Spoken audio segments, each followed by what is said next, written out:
സംസ്ഥാനത്ത് ക്വാറം തികയാത്തതിനെ തുടർന്ന് പ്രസിഡന്റ് തെരഞ്ഞെടുപ്പ് മാറ്റിവെച്ച 6 പഞ്ചായത്തുകളിൽ 4ഇടത്ത് LDF-ഉം 2ഇടത്ത് UDF-ഉം ഭരണം പിടിച്ചു.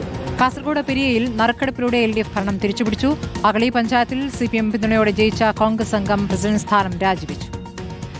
കാസർഗോഡ് പുല്ലൂർ പെരിയ പഞ്ചായത്തിൽ UDF-നും LDF-നും തുല്യ വോട്ടുകളാണ് ലഭിച്ചത്.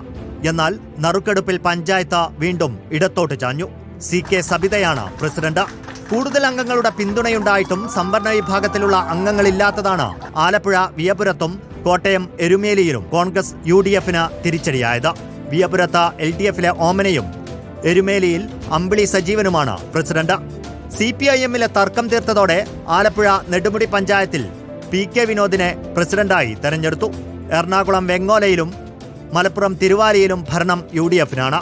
വെങ്ങോലയിൽ ഷമിത ഷെരീഫും തിരുവാലിയിൽ താരിയൻ സുമയും പ്രസിഡന്റായി തെരഞ്ഞെടുക്കപ്പെട്ടു. അട്ടപ്പാടി അഗളി പഞ്ചായത്തിൽ കോൺഗ്രസ് അംഗത്തെ പ്രസിഡന്റാക്കി നടത്തിയ നീക്കത്തിൽ CPIM-ന് കനത്ത തിരിച്ചടിയേറ്റു. പ്രസിഡന്റായി തെരഞ്ഞെടുക്കപ്പെട്ട മഞ്ജു രാജിവെച്ചു. ഇപ്പോഴും കോൺഗ്രസുകാരിയാണെന്ന് മഞ്ജു. ഒരു കോൺഗ്രസ് പ്രവർത്തകയാണ്. അന്നും ഇന്നും നാളെയും അങ്ങനെ തന്നെയായിരിക്കും. പ്രസിഡന്റ് സ്ഥാനത്തേക്ക് എന്റെ പേര് നിർദ്ദേശിച്ചപ്പോൾ LDF മെമ്പർമാർ എനിക്ക് പിന്തുണ നൽകുക മാത്രമാണ് ഉണ്ടായത്. ഒരു കോൺഗ്രസ് പ്രവർത്തക എന്ന നിലയിൽ ഈ പിന്തുണ ഞാൻ സ്വീകരിക്കാൻ താല്പര്യപ്പെടുന്നില്ല. അതിനാൽ പ്രസിഡന്റ് സ്ഥാനം ഞാൻ രാജിവെക്കും. News desk reporter.